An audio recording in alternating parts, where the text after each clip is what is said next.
dio como 30 y, a ver, 32 cuadros pequeños. Entonces, ¿cuánto sería? En Fue, segundos. sí, 1.28 segundos. ¿Todos están de acuerdo?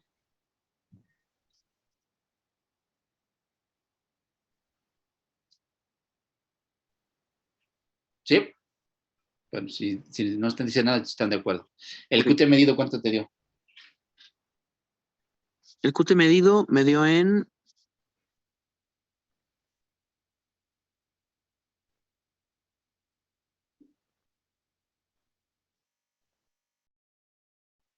me dio en 20.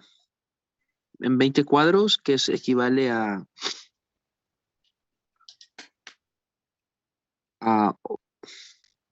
800, bueno, a 0.8 segundos. 0.8 segundos. Sí, ¿Seguro, seguro? sí.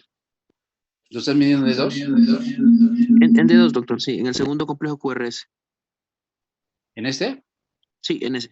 Ok. Entonces yo tengo 1, 2, 3, 600. ¿Sí? A mí me da Aquí de tendría que hacer, 475, doctor. aquí tendría 200, 400, 600. ¿Sí? Así tendría que hacer una medición más exacta con mi tangencial, pero son 600 más aproximadamente 2 cuadros, son como 680 milisegundos. ¿Sí o no?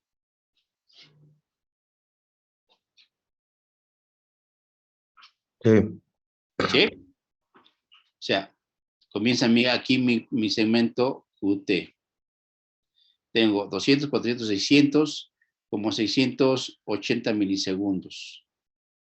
Sí, de acuerdo, doctor. ¿De acuerdo o De no? acuerdo. Lo estaba midiendo Ok. mal. Sí, de acuerdo. 680 milisegundos. Y ahora, entonces, ahí tengan en mente, o sea, 680 milisegundos son 0.68 de segundos. ¿Sabes? Ahora tengo 1, 2, 3, 4, 5 cuadros, o sea, ¿cuántos son? 1000, 1200, como 1240.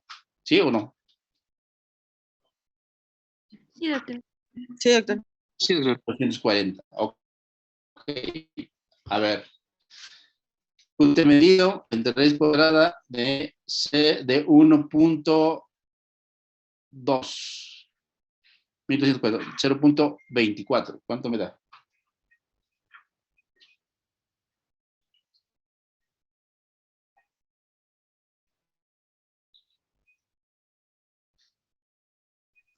Da un QT corregido de 0.54. 0.54. ¿Todos están de acuerdo?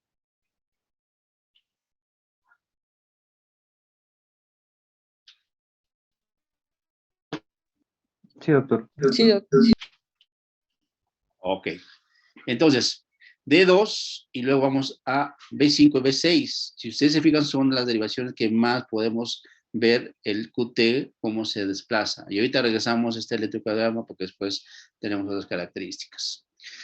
Entonces, una vez que ya sabemos o ya teorizamos cómo debemos hacer la medición del QT, entonces vamos a definir qué cosa es el QT largo. Es un síndrome caracterizado por prolongación del intervalo QT, y tenemos que decir con intervalo QT corregido, pero también con diversas alteraciones electrocardiográficas, específicamente en la onda T o en el segmento QT. ¿Sale? Muy rápidamente, la epidemiología se presenta la prevalencia es 1 en cada 2000 gentes, pero clínicamente se expresa en 1 por cada 5000 personas, una población abierta. Y es responsable aproximadamente de 4.000 a 5.000 muertes al año en Estados Unidos, que es, pues ellos hacen estadística de todo. Esta es la historia muy breve, se la pueden leer más ampliamente. Es apasionante cómo se fue analizando todo esto. En 1957, cuando comenzamos a ver datos de esto, de cómo se estaba comportando el QT largo, y han habido muchos avances. Estos son de los autores que más avances se les dio al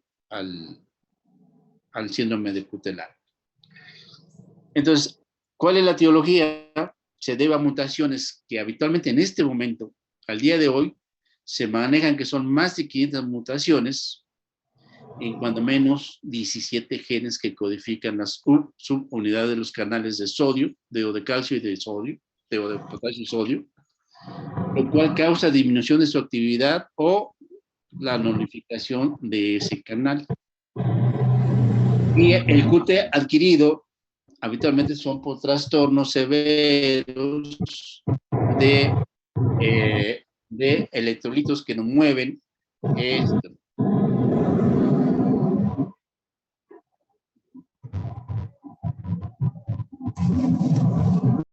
Ya me mandaron al anestesiólogo. Excelente. Pero nada más solo es el doctor Cortés y va a ser así. Muy bien. Entonces, pero habitualmente el paciente que tiene trastornos electrolíticos sí me mueve el QT. Habitualmente los que más mueven el QT es cuando el paciente ya, sí tiene una herencia que se ha permanecido oculta. Entonces, cualquier cosa que me modifique un poco los iones, sodio y potasio sobre todo, o incluso el calcio, puede hacerme una presentación exagerada en el intervalo QT en sus electrocardiogramas. Estos son los 17 genes que se modifican, que habíamos dicho, 17 hasta este momento, todos estos son los genes que se modifican. Aquí tenemos específicamente cuáles son, en qué se está afectando, qué proteína se afecta y qué es lo que sucede con cada una de estas proteínas que hace el canal. De estos 17 genes que conocemos hasta el momento, lo más frecuente y que posiblemente se comprende el 96-97% de los QTs, ¿sí? Son estos tres, QT1, QT2 y QT3. El 75% de las mutaciones de las más de 500 se encuentran en estos tres genes que estamos remarcando y que son los QTs que más conocemos actualmente. Entonces, el resto, el 25% de las mutaciones, ¿sí? se propagan o se ven en los diferentes genes que estamos viendo aquí de esta tabla. Entonces, es muy importante entonces decir que el QT 1, 2 y 3 son los que más frecuencia se presentan y son los que más se han estudiado. Aquí tenemos nuevamente una tabla donde dice que los QTs 1, 2 y 3, cuáles son los genes que se alteran, ¿sí? Y cuáles son los canales que se alteran. En el QT1 es el canal, digo, la corriente IKS, acuérdense que es una corriente lenta del potasio, ¿sí? El canal que está afectado es la subunidad alfa. En el QT2, este es el gene, y la proteína que está alterada y que maneja es la subunidad alfa y afecta la corriente IKR, que es una corriente rectificadora de potasio. El QT3 afecta el canal de sodio, ¿sí? Y también está ubicado en la subunidad alfa. O sea, las subunidades alfas, tanto el canal de sodio como de potasio, son las que más se afectan en los tres principales expresiones del QT largo. Aquí lo estamos viendo, la corriente IKR, la corriente IKS, ¿sí? Y la corriente de sodio, recordando lo que revisamos en el potencial de acción y de reposo transmembrana. Entonces, ¿dónde están actuando cada uno de los QT largos? La presentación clínica habitualmente de estos síndromes son síncope, pérdida del estado de conciencia abrupta, palpitaciones, muerte súbita, y muchas veces ahora que se emplea más el registro electrocardiográfico, pues se ponen como hallazgos. Fíjense ustedes que el 50% de los pacientes, tienen eventos antes de los 12 años de los que tienen estos genes alterados.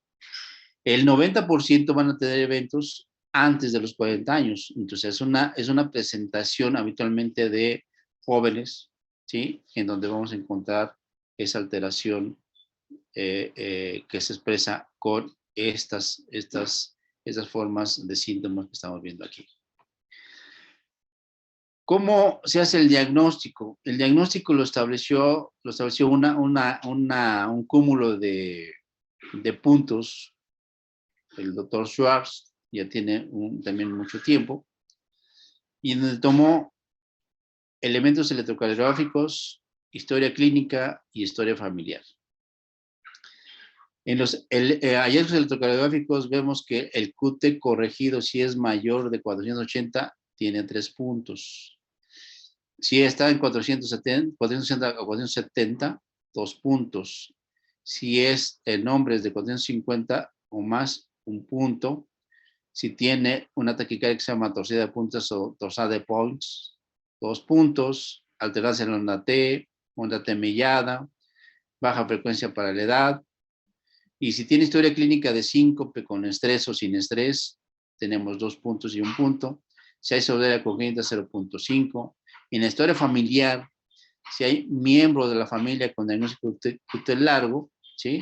O si tenemos muerte súbita en menos de 30, en familiares de menos de 30 años, principalmente familiares inmediatas, aunque estamos hablando papás, hermanos, entonces tenemos 0.5. Esta escala fue modificada más recientemente, y aquí la volvemos a ver. ¿En qué se modificó? Se precisó un poco más en cuanto a la duración del QT. 480 o más de QT, 3 puntos. Entre 460 y 479, 2 puntos.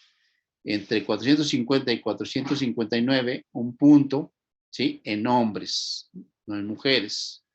Y se agregó esta variante que no tenía la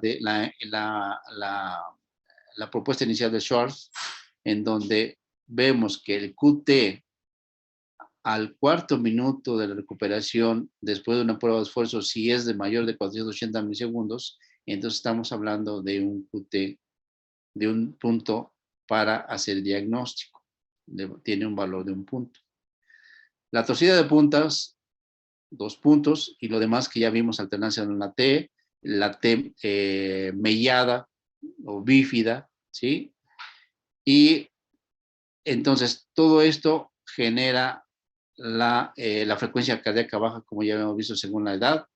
Entonces, lo que se agregó recientemente fue principalmente esto, y se puntualizó más en los intervalos que estábamos viendo aquí.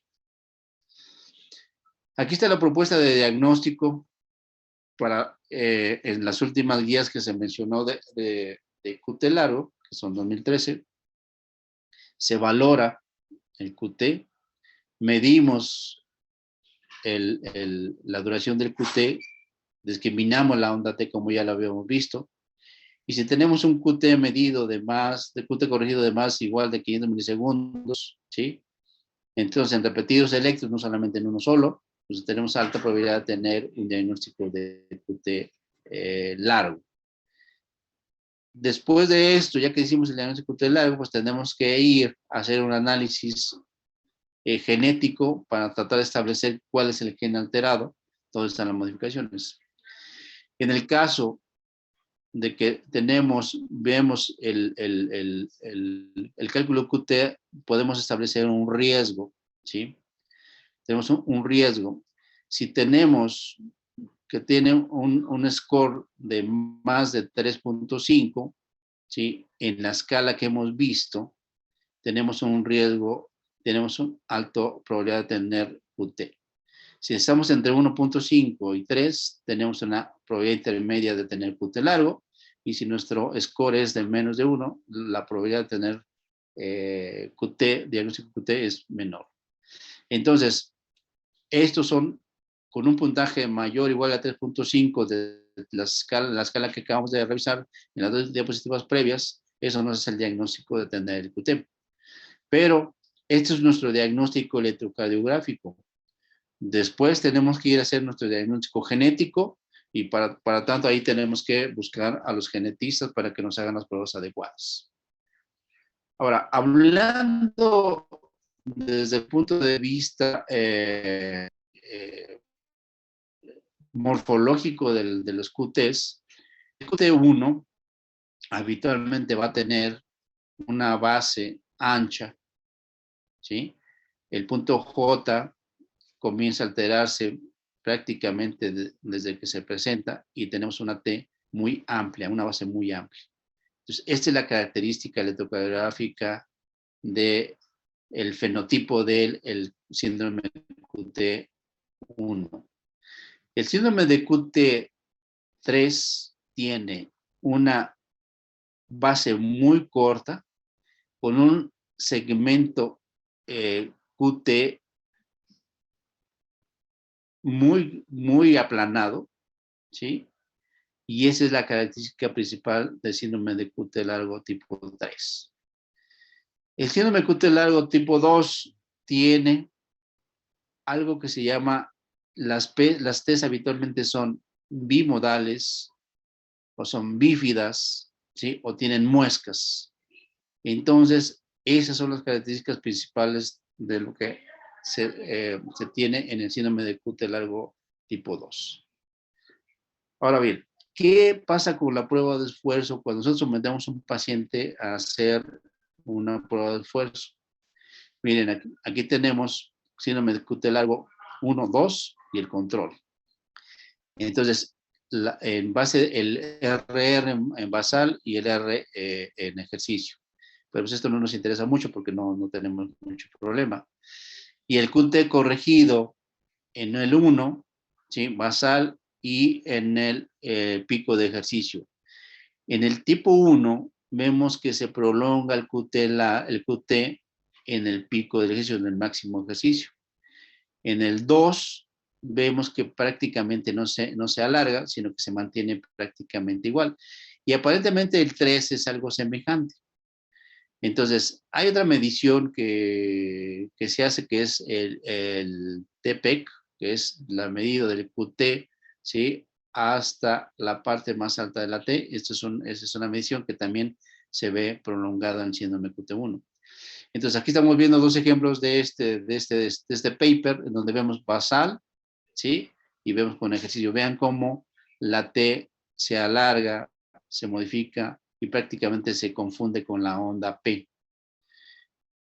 Aquí vemos otro, en donde vemos que inicialmente teníamos un QT aparentemente ya largo, pero cuando se hace el ejercicio se va mucho más allá.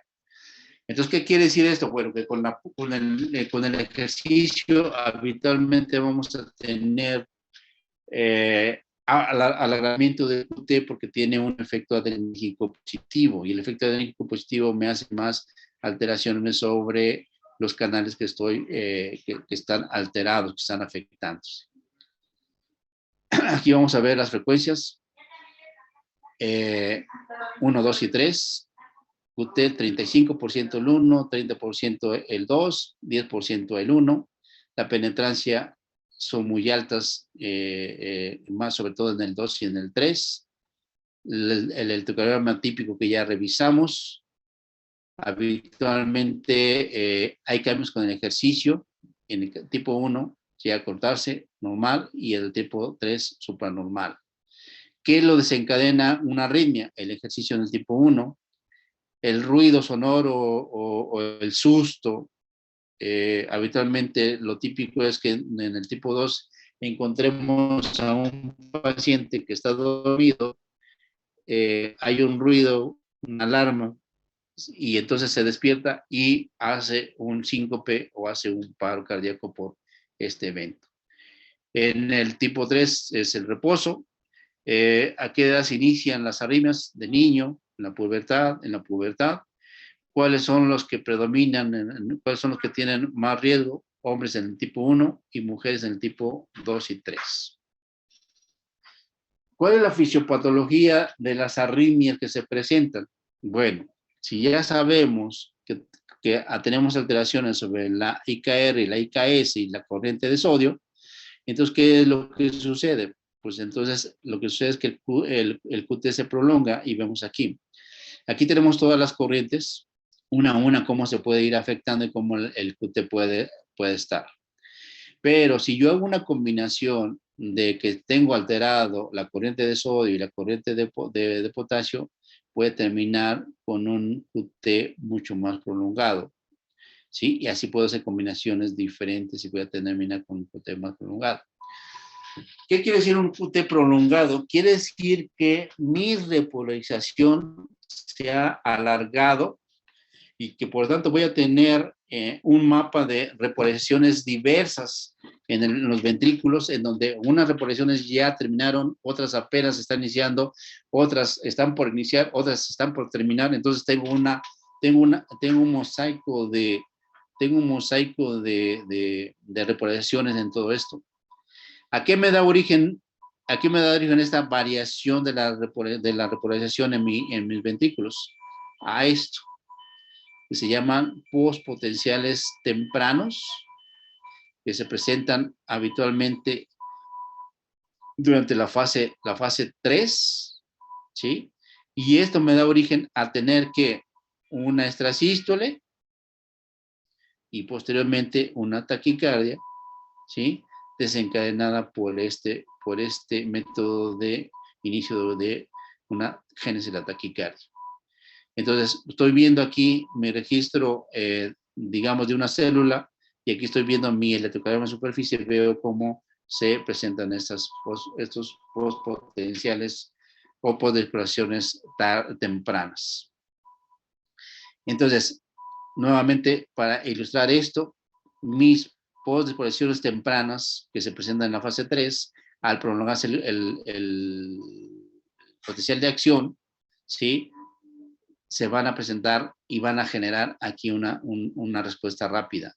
Este es lo que se llama torcida de puntas, en donde yo veo que se hace negativo, negativo, positivo, positivo, variando como si fuera dando vueltas sobre un solo eje, y por eso se le llama torcida de puntas.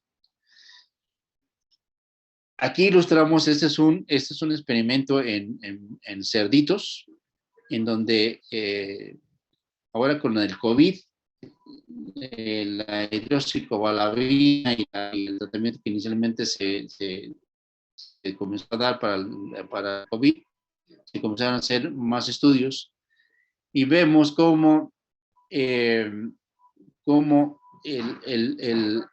la alteración, en este caso, estaban probando cuando aún le doy una dosis, le doy otra dosis de medicamento, cómo se va variando. No me interesa mucho dejar esto, lo que quiero es lo siguiente. Miren, este es el paciente control, en donde yo tengo una repolarización homogénea, es el ventrículo izquierdo. Mi repolarización homogénea, tengo un solo color, tengo una sola duración, o sea, no tengo problema, aquí lo puedo ver. Pero cuando se aplicaba mayor cantidad de medicamento, vean, la repolarización se comienza a diversificar. Y se mueve a la última figura, veo que la repolarización que yo tenía es temprana y esta es una repolarización tardía. Y entonces tengo diferentes puntos de repolarizaciones en el mismo ventrículo. Entonces es una desorganización total de la repolarización de un paciente que tiene QT-LAR. Entonces, ¿cuál es el mecanismo de la arritmia en los pacientes que tienen QT? Esto, formación anormal del impulso por actividad disparada. Y estos son postpotenciales tardías y tempranas, habitualmente más por este tipo, y puede ser también por las tempranas, pero es principalmente por las tempranas. Aquí lo vamos a ver. A esto se le llama postdesploración temprana cuando está en la fase 3, y a esto se le llama postdesploración tardía cuando está en la fase 4. Entonces, a eso se debe las arritmias en los pacientes que tienen a las postdesploraciones tempranas. Entonces, ¿Cuál es la causa o por qué un paciente puede tener, que tenga genes para QT largo y por qué puede desencadenar taquicardia y por qué no? Bueno, tiene que ver muchos factores ambientales y factores genéticos. Unos factores genéticos van a hacer más factibles que hagan taquicardia y otros van a ser menos factibles, pero tiene que ser un balance entre estos factores que tiene un paciente. Entonces, aquí estamos viendo cómo se altera, por ejemplo, en hipocalemia y en hipercalemia, cómo se altera el QT, cómo se altera la despolarización. Si ustedes se fijan aquí, la corriente IKR, ¿sí? Ese es el control. Cuando hay hipocalemia, el QT se prolonga. Se prolonga y fíjense que este es en el mesocardio y este es en el epicardio. Yo estoy viendo en el electrocardiograma el trastorno. Entonces, acá en la hipercalemia se llega a cortar, pero donde más se acorta es en el epicardio. Entonces, parece ser que entonces los canales que tengo de potasio, sobre todo los IKR, no parecen ser homogéneos en todo el grosor del corazón, de los ventrículos, sino que parece tener una mayor carga. Puedo ver que en la hipocalemia el mesocardio sufre más, mientras que en la hipercalemia, ¿sí? El epicardio sufre más. Entonces, hay una distribución diferente de los canales para expresarse. Aquí estoy viendo cuando yo puedo hacer una estimulación, ¿sí? Tengo otra vez epicardio y tengo mesocardio. Cuando tengo al paciente en control, ¿sí? Y tengo QT1, QT2 y QT3, veo cómo en una estimulación de esto, cómo se prolonga, ¿sí? el QT, pero son diferentes en cada uno de los tipos. Y cuando yo veo cuándo se prolonga más, si vemos en el mesocardio, el tipo 2 es el más alterado, ¿sí? Mientras que en el QT1, el epicardio es el más alterado. Entonces, vuelvo a repetir que parece que la expresión de los canales de potasio principalmente no es homogénea en todo el grosor del corazón o de las paredes ventriculares. Esa es la típica representación de un paciente que hace una torcida de puntas. ¿Cuál es? Habitualmente comienza con QT largos y luego viene lo que se llama alternancia de la T. Negativa, positiva. Cuando me acerco a iniciar la torcida de puntas, se hace un bigeminismo que se llama bigeminismo de Sertain, ¿sí? Positivo, negativo, y arranca con una sístole y arranca la taquicardia helicoidal. Entonces, aguas, cuando hacemos una prueba de esfuerzo, debemos estar atentos, número 1, qué tanto se va a prolongado en mi QT del basal, y 2, si comienza a tener alternancia de la onda T. Si comienza a tener alternancia de la T, mi paciente está a casi nada de iniciar una torcida de puntas. Entonces, es el punto, es el momento donde yo debo de parar el ejercicio, ¿sí? Y debo vigilar a mi paciente, porque yo sigo haciendo que haga ejercicio, mi paciente va a caer en esto. Aquí tenemos el porcentaje de cómo se afecta en el QT1, 2 y 3 en cuanto a mujeres y hombres, la incidencia. QT1, más o menos hombres y mujeres son semejantes. El QT2, más en mujeres que en hombres. El QT3, mucho más en hombres que en mujeres. Y también vamos a ver una curva aquí en donde los eventos, según. ¿Cuáles son de los QT los más mortíferos, por decirlo así? ¿Cuáles son los que tienen más problemas? Aquí lo estamos viendo. QT1, ¿sí? Tienen una probabilidad de estar bien, mientras que el 2 y el 3 son eventos que van a presentar mucho más riesgo, mucho más eventos de muerte súbita o de eventos de síncope. Nuevamente aquí vemos lo mismo, ¿sí? El QT1 es el que presenta más eventos, más muertes súbitas, más síncopes. Y habitualmente cuando se prolonga el QT es cuando comenzamos a ver más. Si yo tengo un QT que está por debajo de 440, la posibilidad de que presente eventos en los tres tipos, ¿sí? 1, 2 y 3, es baja. Si mi QT está entre 441 y 500, se comienza a elevar, sobre todo más en el tipo 1. Si es mayor de 500, es mucho mayor la posibilidad de tener eventos, ¿sí? Y sobre todo más en el 1 y en el 2. Entonces, ¿qué quiere decir esto? Que por eso, habitualmente en la terapia número 1 es los betabloqueadores y nuestra meta del betabloqueador es mantener un QT por debajo, ¿sí? Si es posible por debajo de 440, esa es nuestra meta. Aquí vemos otra vez el inicio de los eventos. ¿Qué lo provoca? Ejercicio, estrés y descanso, lo que decíamos en una diapositiva pasada. Habitualmente en el 1 es el ejercicio, habitualmente en el 3 es el descanso y habitualmente en el 2 es el estrés emocional, o sea, el ruido o que te asuste algo en esta situación. Entonces, eso es lo que se presenta. Entonces, ¿qué les parece este electrocardiograma? ¿A qué tipo de QT se referiría? ¿A 1, 2 o 3?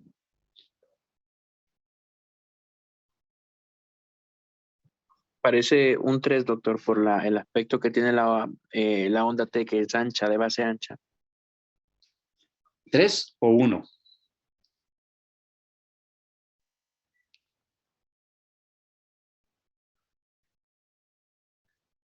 ¿Quién dice?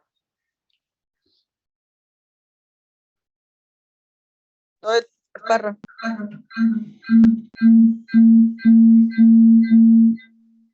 Si es base ancha, ¿a qué le corresponde?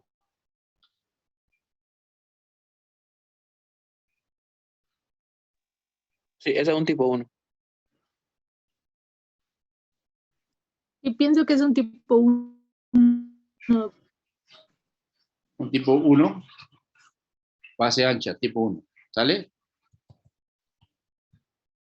Entonces, esa es la expresión fenotípica del 1. ¿Cuál es el tratamiento? Ya casi para terminar.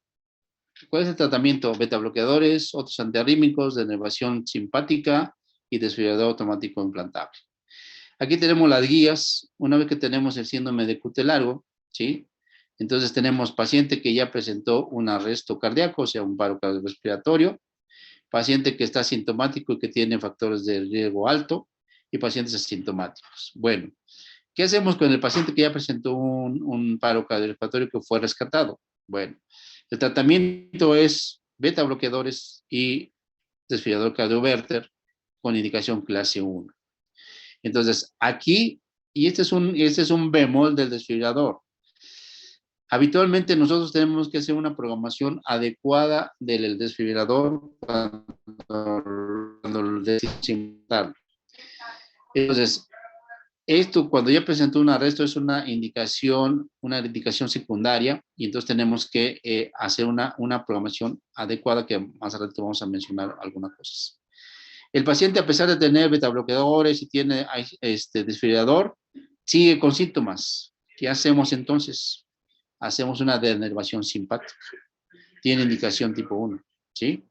Ahora bien, si ya tenemos en posibilidad y ya vimos que nuestro gen hay una mutación responsable y si ya sabemos que esa mutación la podemos manejar con algún tipo de medicamento, entonces aplicamos el medicamento. Entonces tiene una indicación clase 2. ¿Qué pasa con el paciente que es sintomático y que tiene factores de riesgo? Su primer tratamiento es beta bloqueadores. ¿Sale?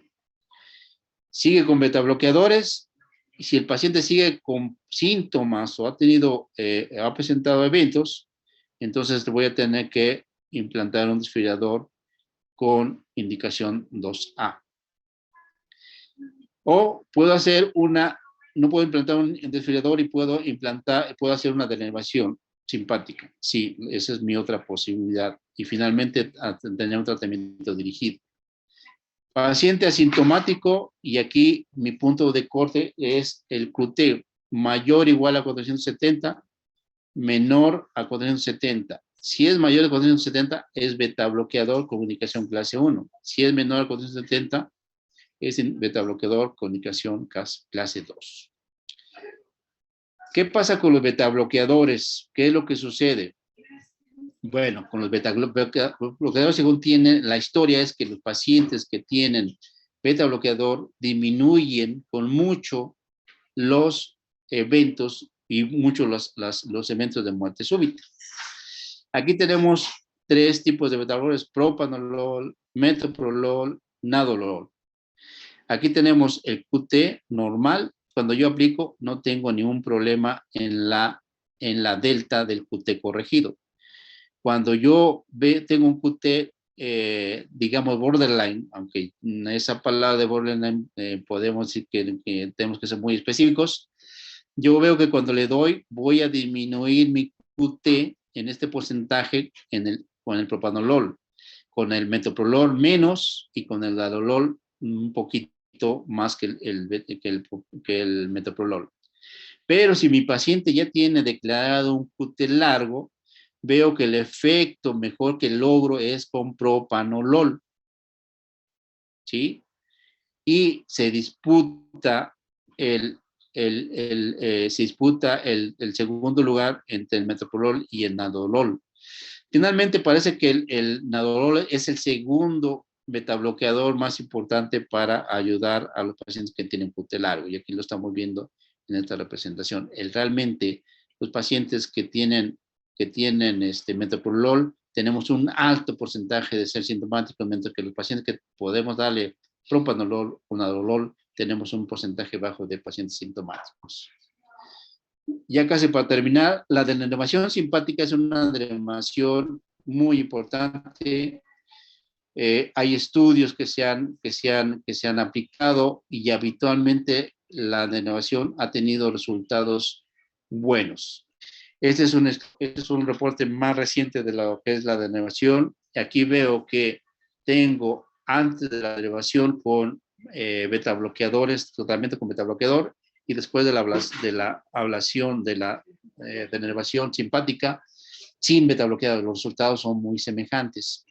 Entonces, la denervación, la simpatectomía habitualmente básicamente ya dijimos, paciente que a pesar de tal betabloqueador puedo ir, es como mi segunda opción de tratamiento, o a pesar de tener desfibrilador y betabloqueador, tengo que dar tratamiento, tengo que hacer una simpatectomía. Los bemoles del DAI es esto: 3% presentan descargas inapropiadas. ¿Por qué? Porque habitualmente se programa el QT, tenemos alteraciones. Habitualmente hay que hacer una programación un poco más específica y solamente tratar las arritmias que son de mayor de 220 latidos por minuto. Y otro problema que tenemos y actualmente que está en boga discutir es que habitualmente desde los marcapasos hasta los desfibriladores tenemos complicaciones diversas. En caso de los pacientes que tienen QT largo, hasta el 7% de los pacientes tienen complicaciones diversas. Bueno, estos son los medicamentos que probleman el QT, que hay que revisarlos. Hay toda una lista, entonces, para tener esto. Bueno, con eso terminamos. Me pasé con unos 2 minutos. Les quiero anunciar lo siguiente. La clase del próximo viernes la va a dar el doctor Juan Carlos Solís, él está en Tacuba, el fisiólogo. Yo voy a salir de vacaciones las 2 siguientes semanas, entonces reiniciaremos el curso cuando regrese. Los dejo descansar. Y este viernes que viene, entonces la clase será igual a las 7. César, te voy a pasar el contacto del doctor Solís para que le mande la liga y verán crecimientos auriculares con él el próximo viernes. Entendido, doctor. Así quedamos entonces. Muy bien, doctor, gracias. Muchas gracias. Muchas gracias, doctor, por su tiempo. Gracias, doctor. Buen día.